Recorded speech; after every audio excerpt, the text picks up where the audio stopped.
Hello, everybody. It is day 2 of 101 Days Live.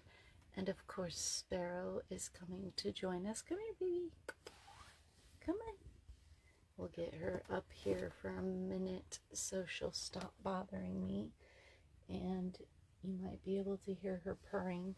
As soon as I said I was going live, she started zooming back and forth. So she's kind of weird about needing to be with me while I do these lives.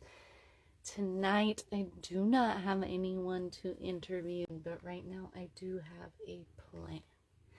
A plan to talk to you about how to turn your life into a life that you truly love.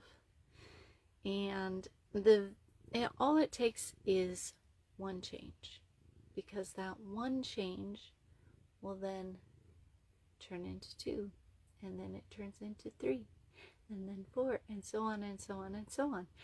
And that change does not have to be a physical or external change. It can be internal. You can simply change something in your own head, in your own heart, and you can change your whole life into a life that you love.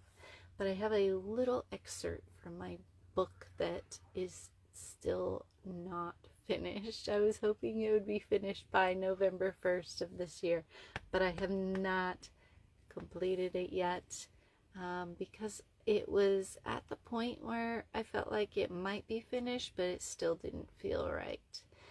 So I set it aside, and now there's some things that are going to change in it.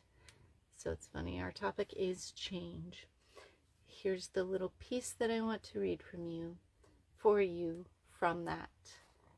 Change just one thing to begin changing your life.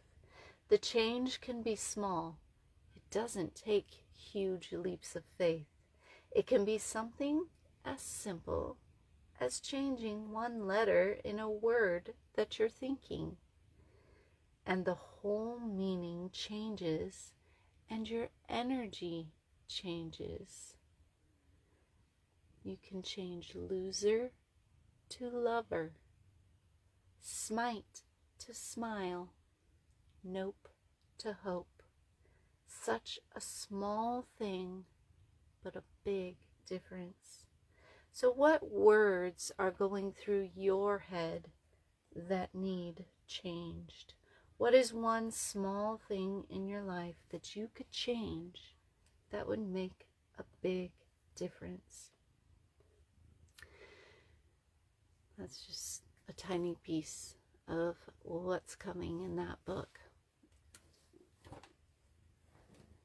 When I started going through my changes, it began with just working on my own mental health and working on how I felt about myself.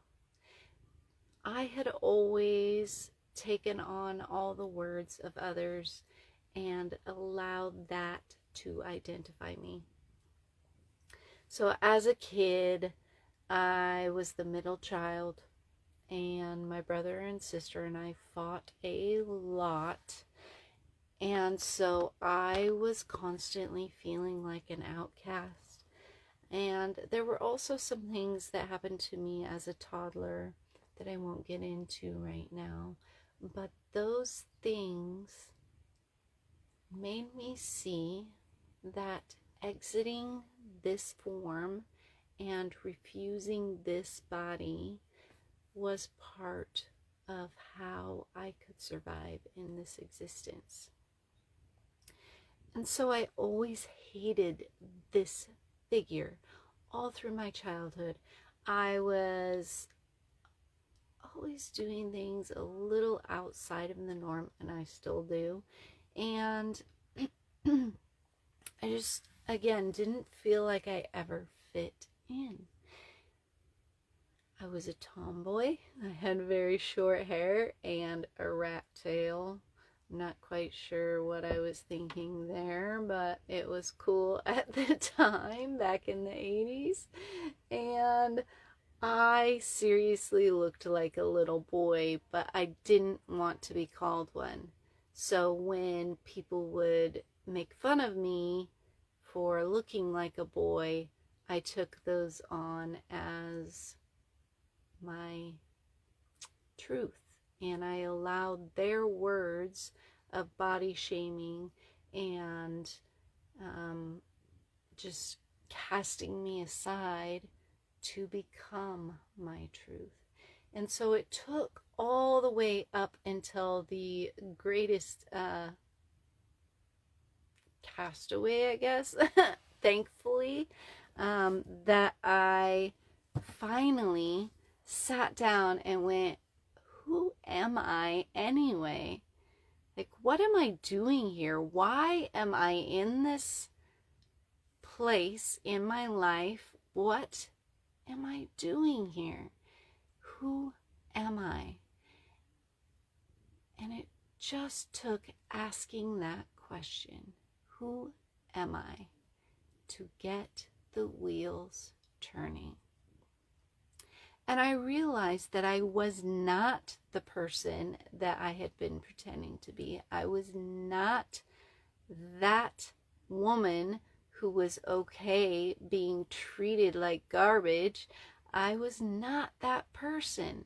And I found a way to exist in this form and love this body, love this figure, love this face and everything about it, and move forward with my life. And it wasn't until I made that change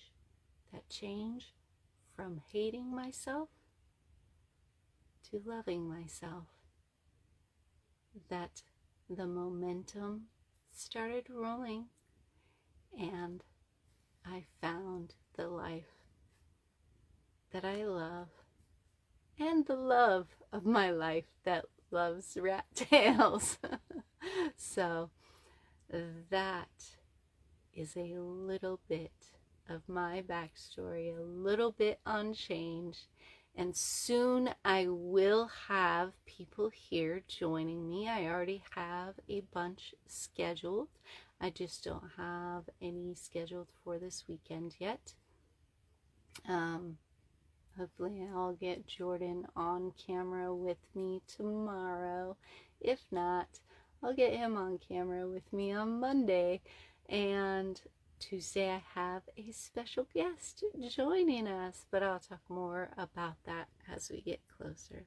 So all you have to do, my friends, to live a life that you love, unlock your dream life, all you have to do is change one thing.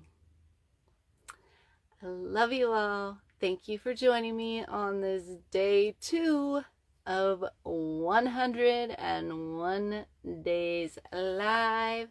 Thank you and goodbye from myself and Sparrow. Bye.